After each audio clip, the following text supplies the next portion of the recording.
You know by now that this isn't a podcast about the perfect leadership. It's about that real human kind, the kind where you not just lead from your head, but also from your heart and your gut. So today's episode is about how to access all of that, about getting curious and aligned. So if you ever found yourself torn between that logic and the feeling that you couldn't explain, this episode is for you. Confidence starts inside of you.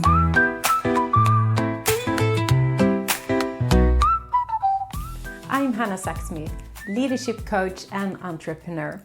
I help driven, thoughtful leaders like yourself to build that kind of leadership that feels true, human, and sustainable. Because I believe in confident leadership isn't just black and white, it's in color. And it starts from within. So, what do you say? Shall we dive into today's subject? And that is intuition, the fifth letter in the confidence framework. So, let's build on our confidence together. So, let me take you back in time a bit. I was sitting there by the kitchen table at our home. I was staring at 3 different job offers that I had in front of me. Each of them looked really good on the paper. Different roles, solid companies, and a lot of people I knew worked there that I have known from before. It felt like a luxury, and in many ways it was. But inside of me, I wasn't at ease. So I did what I always do in those kind of situations. I pull out a notepad and start to list pros and cons. Role titles, responsibilities, salaries, potential of growth. I was fully in my head, completely. But the more I analyzed, the more stuck I felt. So what to do? I had a flashback to the job I was just about to leave. A year filled with challenges, exhaustion, and that persistent nagging feeling that something was off. And to be honest, my gut had known it early on, long before my brain had caught it up. My body had been whispering and saying, this isn't right. Back then, I hadn't listened. But now, let's do it a bit differently. So I paused and I asked myself a new question. Which of these people will bring out the best of me? I had worked with all 3 of the potential managers before, some as colleagues and some as clients. And I knew how each of them made me feel. And one of them stood out. Not because of the title or the package I have been presented, but because how I felt in his presence. I felt grounded, trusted, and challenged in a good way. So I made a choice that maybe didn't make the most sense, but felt the most right. And no, I can't tell you what would have happened if I'd chosen one of the others, but I can tell you that for the next 6 years, I had a manager who believed in me, who challenged me, backed me up, and mentored me. And he also introduced me to another mentor, someone who nurtured parts of me that I haven't even realized I was waiting to grow. During these 6 years, it was not always easy. The years ahead was full of turbulence, but I never doubted the decision because I had chosen with alignment, not just with my brain, but with my gut and heart too. So let's bring this into your world. Start thinking of a situation where you felt really grounded. One of those moments when everything clicked. You were present, capable, and clear. Maybe even energized. Have you got the moment? Perfect. Now, let's explore that. In this moment, where were your attention? Where were your focus? Was it outward? Maybe present with others? How were you tuned into that moment? And how did your body feel? Was it open, strong, maybe calm? And what thoughts were with you in your head? Were the thoughts supportive, confident, focused? Just notice them. And what number would you give this resourceful state? Pick a number between 1 and 10, where 1 means that you feel flat, depleted, and unable to move forward, and 10 means that you feel really light, focused, and fully able to meet whatever comes. So just take the first number that comes to mind. If you want, you can pause this and scribble down your reflection. Just a few quick notes before pressing play again and continue. Great, so now let's shift. Think of a different situation. And now we will take one of those situations where it didn't go so well.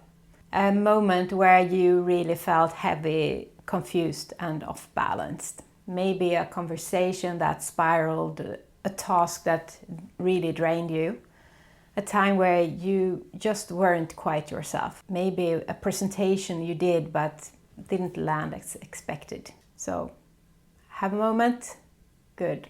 Hold that moment gently. And now we'll explore that too.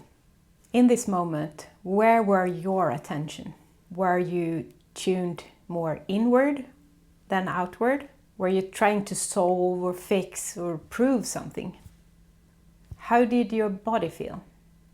Was it tense, maybe closed, maybe even frozen? And your thoughts, spinning, self-critical, foggy? What number would you give this state from 1 to 10? No judgment, just notice. Be curious. If you now compare this with your previous number, what insights can you draw from that? If you compare your thoughts or your focus, etc., can you see something there? Let's explore those two situations. Your memory are based on several parts. What you have seen visually, things that you have felt in the situation both from inside and the outside of your body, depending on what you have done, and also what you have heard, not only from around you, but also inside of you. If you pay attention, you hear what you said to yourself in those situations. All of this affects, and together it mixes up in a state. How you feel in that given situation, this is what I call the state temperature. And your state isn't just one thing, it's a mix of thoughts, feelings, and physical sensations. So each one affecting the other. And the really empowering part of it is that you and me, we can actually influence this. Even a small shift can change the whole experience. It might be as simple as changing your posture, like opening your body, shaking your shoulders, or just taking a breath. Another trick is to listen on a tune that you really like. For me, I have different playlists on Spotify, depending on what type of resourceful state I want to fill it up with. I have anchored a great feeling into them, so when I hear them, I can access it. So let's try something together. Think of memory, a time when you felt really strong, confident, and at ease, maybe even joyful. So if it helps, close your eyes and place yourself back into that moment. Take in that moment now, fully. What were you doing? Who was around you? Or maybe you were alone. How did your body feel? And let this moment fill you up for a second. If you would describe this moment with an empowering word, what would that be? And let a sense of energy ease and fill you up. State it out loud. So now let's check your state again. What number would you rate yourself right now? Has it changed compared with before? Even a small shift matters, because when you become aware of your state, you can start to lead from that or shift it if needed. So if you're at a 7 or above, chances are that you are in a resourceful state. You're able to engage, to lead, and to respond. You're more outward facing, curious, open, and steady. If it's lower, maybe you are more turned inward, focusing more on surviving, solving, and holding on. Well, that's not wrong. It's human, but it's helpful to notice. But in those cases, instead of just running into the next meeting or action, maybe the best thing is to stop for a while, to use a few seconds or a minute to breathe and bring back a good memory and build up a better state before going further. If you feel empowered state when you're going into that next meeting or action, compare with a drained state, it will make a difference on the outcome. Or what do you think? When you and me pauses and check it in and allow ourselves to realign even for just a moment, this can help us going forward. That's the power of awareness. That's what happens when we start paying attention, not just to our thoughts, but also to our body and to our emotions. As I had to do in that beginning story, and how I needed to ask different questions to get more nuanced answer and put my attention and focus for another perspective. I often visualize intuition like a ripple in a still water. It might begin as the smallest nudge, a feeling, a sense, a whisper you can barely name. But when you notice it, you can see how it expands. It moves through your whole system, your body, your feelings, your thoughts. And then you let those ripples connect from your gut, your heart, to your head. That's when you begin to lead in alignment. Like an invisible thread linking all parts of you. Quiet, but powerful. And if intuition would be a color, for me, it would be a color of clear blue. It would be calm, open, and expansive. Because intuition isn't something fluffy or vague. It's grounded, it's real, it's usable, it's information. The internal signals we receive moment to moment that tells us when something feels off or when something is deeply right. And the more you build your ability to notice, the more you can begin to trust those signals. And I also want to add in, just as your thoughts, things that you think or I think, not always need to be correct, because all thoughts are not helpful or useful or correct. They can be influenced of different things. Of course, feelings too. They can be influenced of different situations and not be reliable or useful in that sense. You can decide on which do I want to use or not. And for example, when you go into a new situation, you will try something you have never done before. I guess that in those situations, it's more maybe you are scared or really nervous of doing something that you have never done before. But still, you want to do it. At that moment, you can do a state check. Maybe it's a low state, but at that point you can use more focus on how can I go in this new situation. I really want to be here.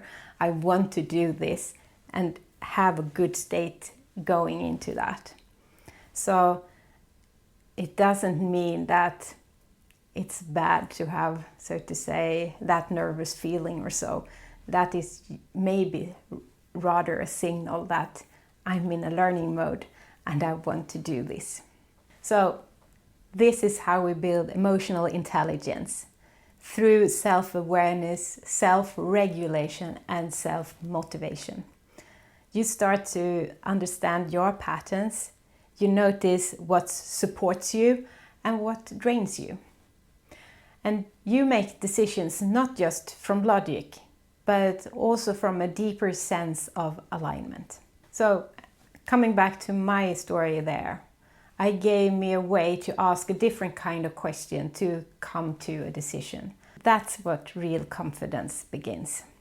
Not in having all the answers figured out from the start, but in knowing how to check in with yourself, to ask, what state am I in right now?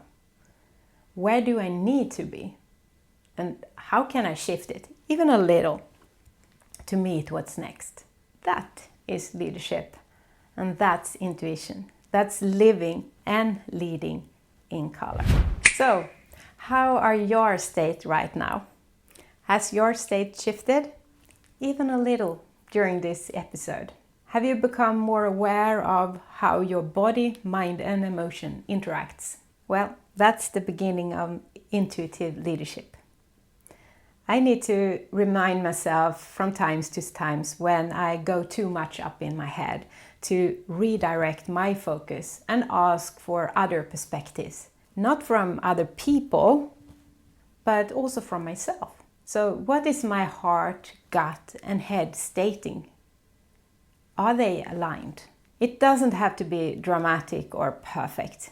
It just needs your attention. And if you want a little support in practicing this, head over to my Instagram account, because there I guide you through a simple way to access your resourceful state. So you can return to that from time to time, whenever you need it. And hey, if this episode resonated with you, please subscribe, share it with a friend, or leave a review. It helps other thoughtful leaders to find this space, so that more people can lead with more confidence, clarity, and color. Until next time, keep tuning in, keep aligning, and keep leading from inside and out, because that's confident leadership in color.